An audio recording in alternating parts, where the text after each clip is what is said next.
Hey everybody, we are back out at the range, the lovely U.S. Shooting Academy. In my hands, I have the Palmetto State Armory rock pistol. This is the optics ready version with the threaded barrel, and we are going to run it through its paces. Guys, as always, go down below, hit that like button, hit that subscribe button, and drop a comment with your thoughts. That helps us with the YouTube algorithms. I do have my Buy Me a Coffee link in the description as always. That helps us keep bringing you guys new content, and let's get into it.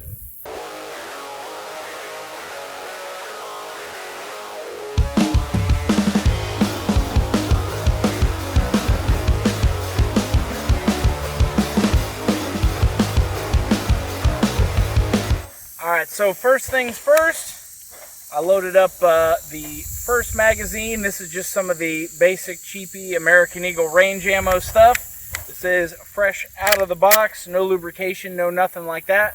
We want to make sure, as the most basic test, that it makes it through the first magazine without issue. Here we go.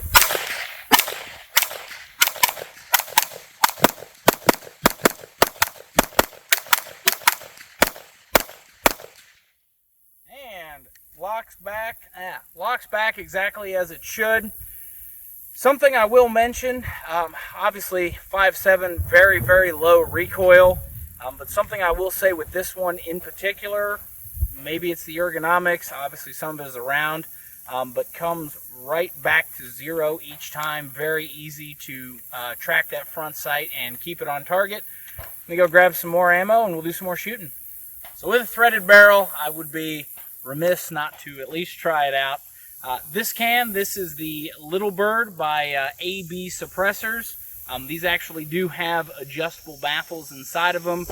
Did reach out to AB, gave me a couple different ways to set up the baffles. This seems like it will be the most effective. This does have a delayed blowback system in it, so we, in theory, should shoot very, very well suppressed. We're going to find out. I've got some of the cheap American Eagle range ammo again, and we're going to see if it'll go through an entire mag suppressed without issue. Here we go.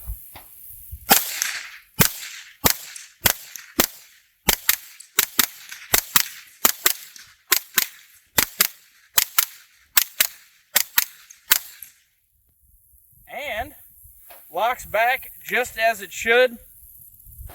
With a suppressor, of course, you are adding some back pressure, so I did notice just a little bit more felt recoil in the hand, but with that a little bit, or with the additional weight of the front, shoots equally flat.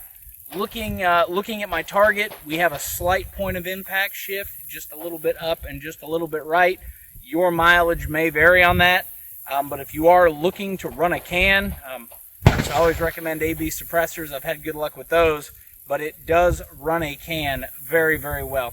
So something I did want to highlight with that can, we did actually take out the O-ring there, the factory O-ring that was on the barrel. You can see a little bit of streaking, so it's just back pressure from the can. Not a huge deal. The O-ring isn't critical to anything, but something to highlight. We're going to put the thread protector back on this. And something else I will say about this thread protector, when I got it from Palmetto, and I covered this in the tabletop, and we'll just get the O-ring out of the way here.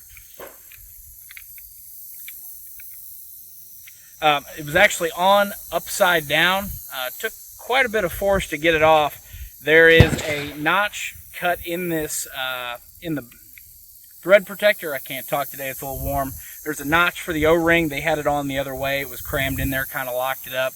So if it is a little bit difficult to take off, you're not doing anything wrong. That's just how mine came and maybe yours came. We are going to run the gauntlet on this thing. I've got 5 rounds of the 195. I've got 5 rounds of the American Eagle. I've got 5 rounds of the blue tip, the 197. And at the very bottom, because everybody's going to ask, I have 5 rounds of the Spear Gold Dot. And we want to make sure that it runs a variety of ammo.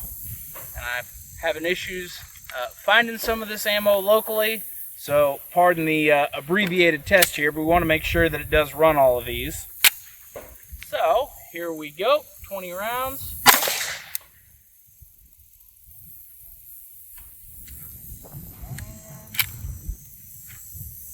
fail to extract on that one. That's the 195.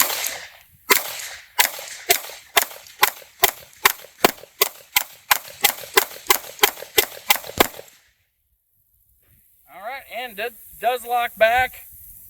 So that was one. Actually dropped kind of close.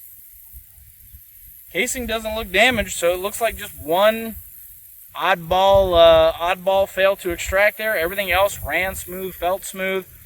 Something I will say is even going in between these different ammo weights and types, no real change in the recoil. Still feels about the same. These don't have a ton of recoil, but you're not seeing the fluctuations that you do in some other calibers, changing weights and changing ammo loadings, if you will.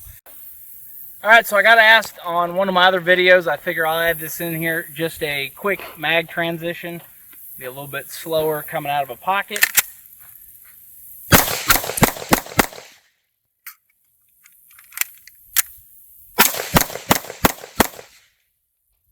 For those of you that asked, mag change, very easy. Mags are a little slower coming out, but still quicker than I can move coming out of a pocket. Hope that answers the question for the user that asked about mag transitions, and I'll start adding this moving forward. So we are going to do our traditional accuracy test. I don't have a bench today, so we're going to do this from the standing position, so that may change, obviously may open up the group just a little bit. With any handgun, at 25 yards, we're looking for that fist-size grouping, that minute of man type grouping that would be used in a defensive scenario. On top, I've got 5 rounds of the Spear Gold Dot. I have 5 rounds of the SS-195 and then 5 rounds of the SS-197. So these are the 3 commonly available and the 3 more defensive rounds, if you will. 5-shot group of each. I've got 3 targets down there. I don't have my GoPro today, so no split screen, but we'll walk down and take a look after we shoot them. And here we go.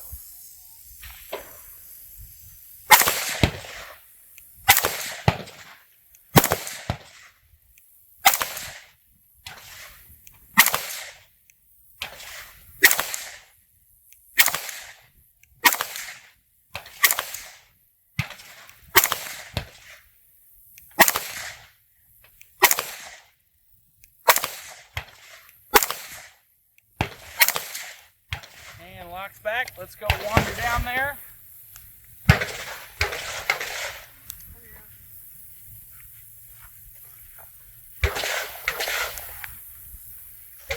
Alright, so from the standing position, the Spear Gold Dot, I kind of rose just a little bit. That's on me. So 1, 2, 3, 4, 5.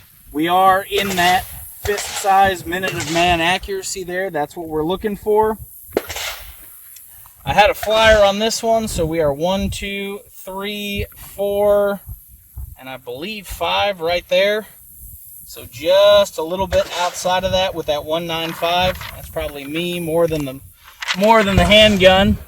And then 1, 2, 3, 4, and 5 here. So I went just a little bit high with that. We are still in that fist size grouping.